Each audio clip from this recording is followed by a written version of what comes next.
Hello, my name is Barry Bryan, and I'm a co-owner and managing partner of DRM LLC.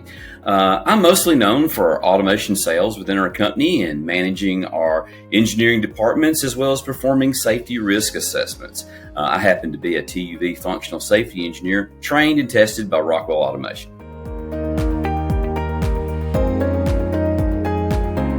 Typically, the industries that we are in are automotive industries, especially first and second tier automotive, as well as consumer goods and the rubber and tire industry.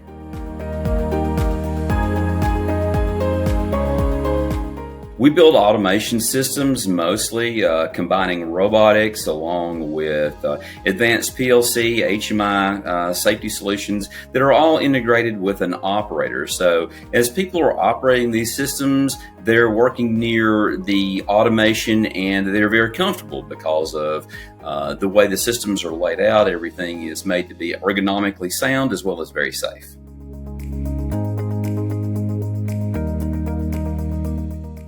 Absolutely. Whenever that question comes up, because there's many times that we're into a customer site and they ask us, we understand you guys use Rockwell. We like brand X.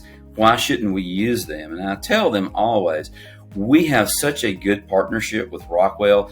If there's anything, if an issue comes up, I always have one quite a good ways up the ladder that I can get a hold of to eliminate a problem, to figure out a solution. If something is extras coming on that was not expected at first, there's always someone that we can get to, and Rockwell always really elevates anything we need. I don't necessarily get that same service from any other company that I deal with. We're just another customer of them, but with Rockwell, we are actually a valued partner.